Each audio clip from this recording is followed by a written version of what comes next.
Good morning dear student. मैं Lakshmi Sachdeva MATT college नगर की व्याख्याता आज आपको फिर पढ़ाने के लिए उपस्थित हुई हूँ। लाइव क्लास में आपका स्वागत है। कृपया हमारी इस लाइव क्लास से आप जुड़िए। मैं आपको पढ़ा रही हूँ EPC 2 जो हमारा BEd फर्स्ट ईयर का 7th पेपर है। तो इसमें मेरा जो टॉपिक था वो चल रहा था कला यानी कि आर्ट। तो कला की मैंने कला को परिभाषा बताई, उसका महत्व बताया, प्रकार बताए। तो आज मैं उसी को आगे बढ़ाते हुए आपको बताऊंगी कि कल्पना की कला शक्ति में क्या भूमिका है। Role of imagination in art.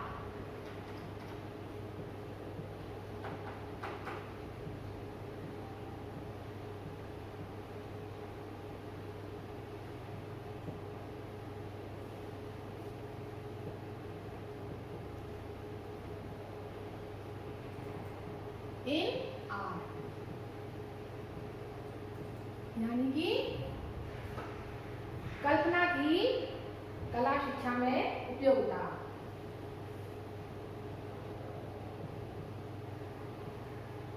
कला में कल्पना की भूमिका।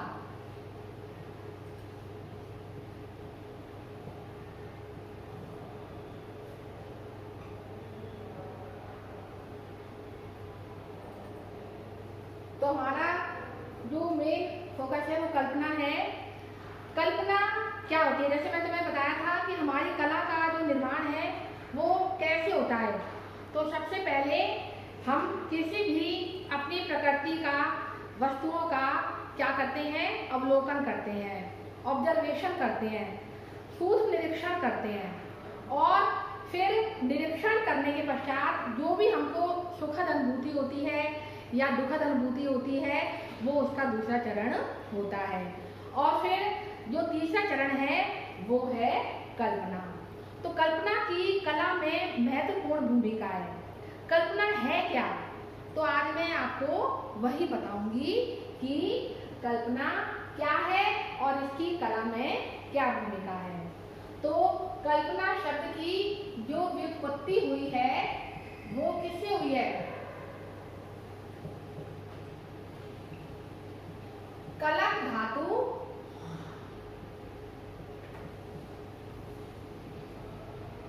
धातु में ऋण और युज ये दो प्रत्यय के योग से कल्पना का निर्माण हुआ है।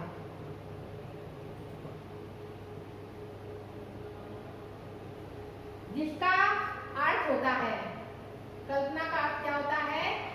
रचना या प्रबंध करना।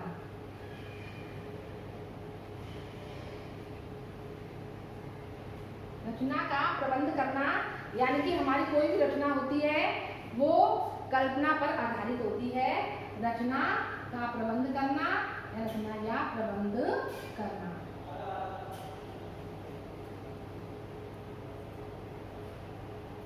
कल्पना को इंग्लिश में क्या कहते हैं? इमेजिनेशन। अंग्रेजी में इसको हम क्या कहते हैं? इमेजिनेशन।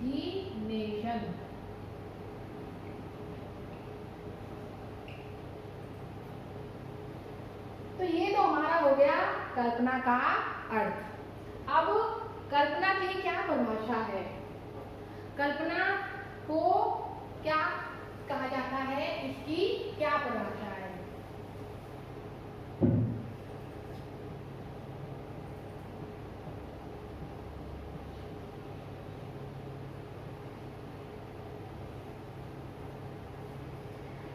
कल्पना वह मानसिक प्रक्रिया है जिसका हमारे मस्तिष्क पर बिंबों का प्रभाव पड़ता है।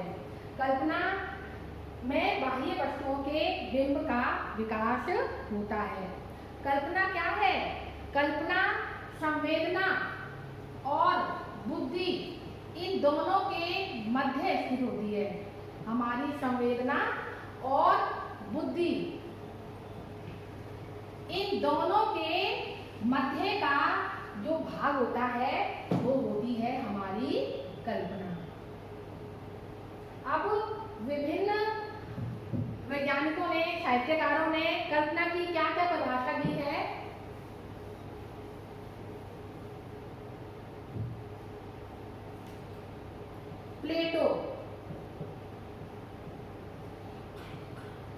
प्लेटो ने कल्पना को क्या कहा है? फैंटेसिया। कल्पना को उन्होंने क्या किस शब्द से अभिहित किया है? फैंटेसिया। फैंटेसिया अर्थात इनकी दृष्टि से कल्पना जो है मिथ्या सृष्टि का निर्माण होता है। फैंटेसिया माने मिथ्या। फैंटेसिया का मतलब होता है मिथ्या। तो इन्होंने क्या परिभाषा दी है? प्लेटो ने कल्पना से, यदि वो कोरी कल्पना हो, वो कल्पना कैसी हो? कोरी। कल्पना से मिथ्या को इसको कोरी लिख सकते हैं। कोरी कल्पना से मिथ्या सृष्टि का निर्माण होता है।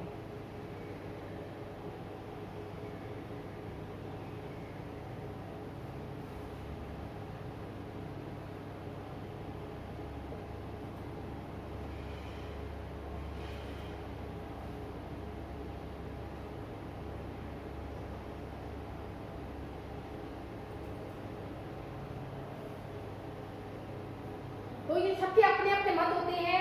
तो इन्होंने, प्लेटो ने कल्पना को क्या कहा? फैंटेसिया अर्थात मिथ्या। मिथ्या कल्पना से मिथ्या सृष्टि का निर्माण होता है। और ऐसे हमारे दूसरे हैं चासर। हमारे पाश्चात्य साहित्यकार हैं ये चासर। इन्होंने क्या कहा है कि कल्पना सांकेतिक वस्तु का, कल्पना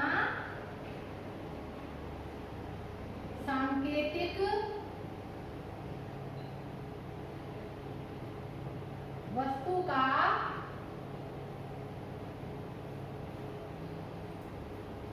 मानसिक बिंब है। क्या है? मानसिक बिंब है।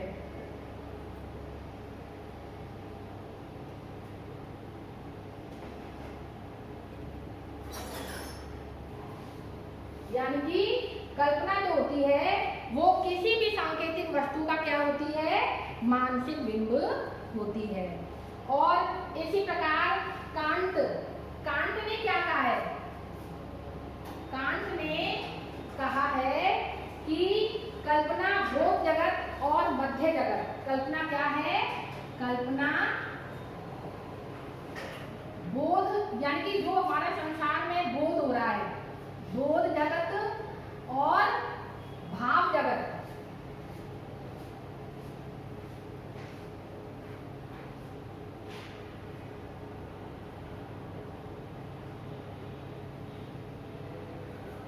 के मध्य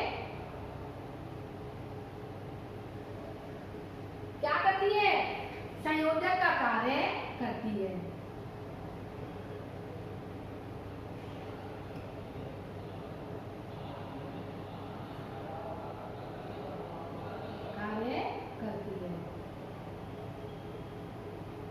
तो इस प्रकार जो कल्पना है वो इस बाह्य जगत जो हमको दिखाई दे रहा है, बोध जगत और हमारा भाव जगत क्या होता है? हमारी कल्पना, हमारा मानसिक, इन के मध्य क्या करती है? संयोजक का कार्य करती है।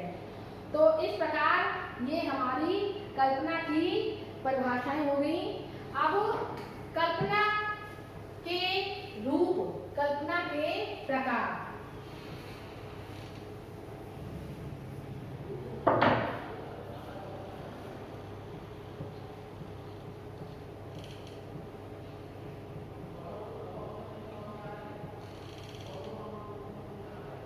तो कल्पना के दो रूप हैं।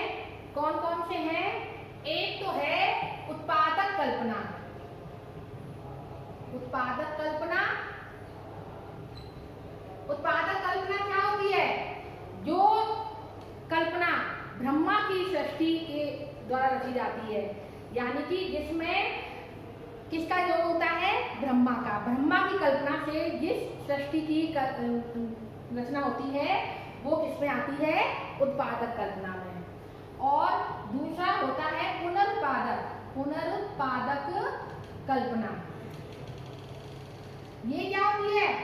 उसी ब्रह्मा की सृष्टि को, जैसे हमारे झरने, पहाड़, प्रकृति, खेत खलियान जो भी दिखाई दे रहा है उसको पुनरुत्पादित करना, अपने भावों के द्वारा उनको किसी चित्र के माध्यम से, मूर्ति के माध्यम से पुनरुत्पादित करना क्या कहलाती है? पुनरुत्पादक कल्पना कहलाती है। इसी प्रकार और भी अन्य विद्वानों ने अब इसको और दो भागों में बांटा है।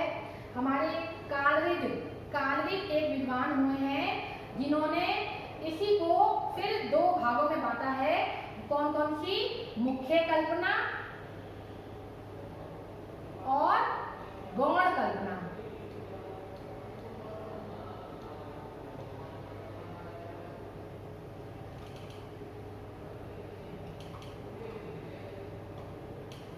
मुख्य कल्पना कौन सी होती है? जो एकत्रित होती है, और गौण कल्पना उसकी छाया मात्र होती है, मानव निर्मित होती है। इस प्रकार ये कल्पना के प्रकार हैं और कला की कल्पना में महत्वपूर्ण भूमिका होती है। यदि आपको मेरी क्लास अच्छी लगी हो तो प्लीज़ सब्सक्राइब कीजिए और लाइक कीजिए। धन्यवाद।